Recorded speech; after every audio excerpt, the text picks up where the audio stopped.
ghastly state of things is what you call bunburying, I suppose. Yes, and a perfectly wonderful bunbury it is. The most wonderful bunbury I've ever had in my life. Well, you've no right whatsoever to bunbury here. That's absurd. One has the right to bunbury anywhere one chooses. Every serious bunburyist knows that. Serious bunburyist, good heavens. Well, one must be serious about something if one wants to have any amusement in life. I happen to be serious about bunburying. What on earth you're serious about, I haven't the remotest idea. About everything, I should fancy. You have such an absolutely trivial nature. Well, the only small satisfaction I have of this wretched business is that your friend Bunbury is quite exploded. You won't be able to run down to the country quite so often as you used to do, dear Algy. And a very good thing, too. Your brother is a little off color, isn't he? Dear Jack, you won't be able to disappear to London quite so frequently as your wicked custom was, and not a bad thing either.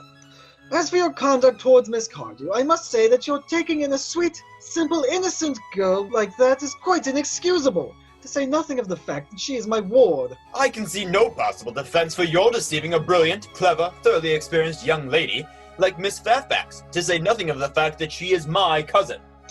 I wanted to be engaged to Gwendolyn, that is all. I love her. Well, I simply wanted to be engaged to Cecily. I adore her. There is certainly no chance of you marrying Miss Cardew. I don't think there's much likelihood, Jack, of you and Miss Fairfax being united.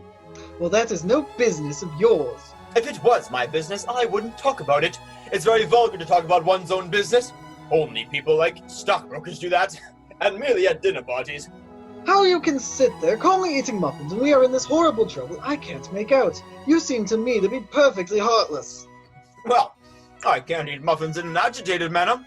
The butter would probably get on my cuffs. One should always eat muffins quite calmly. It is the only way to eat them. I say it's perfectly heartless you're eating muffins at all under the circumstances.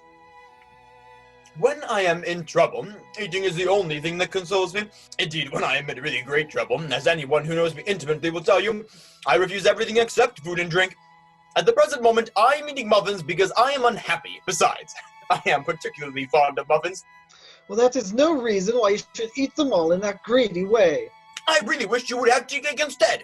I don't like tea cake. Good heavens, I suppose a man may eat his own muffins in his own garden. But you have just said it's perfectly heartless to eat muffins. I said it was perfectly heartless of you under the circumstances. That is a very different thing. That may be, but muffins are all the same.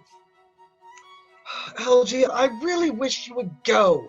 You can't possibly ask me to go without having some dinner. It's absurd. I never go anywhere without my dinner.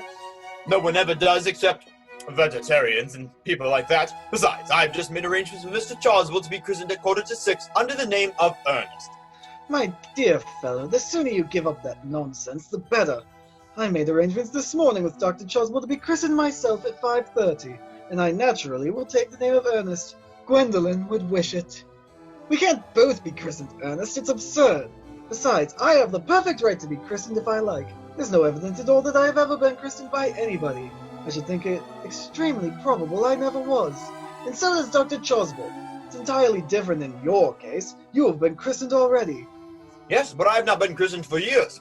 Yes, but you have been christened, and that is the important thing.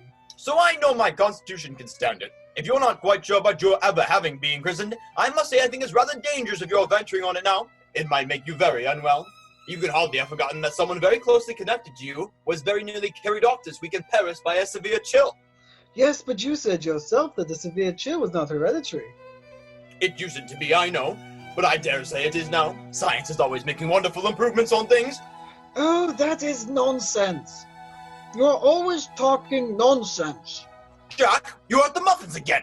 I wish you wouldn't. There are only 2 left. I told you I was particularly fond of muffins.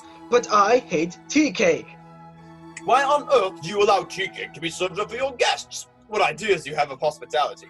Algernon, I already told you to go. I don't want you here. Why don't you go? I haven't quite finished my tea yet. And there is still 1 muffin left. Oh.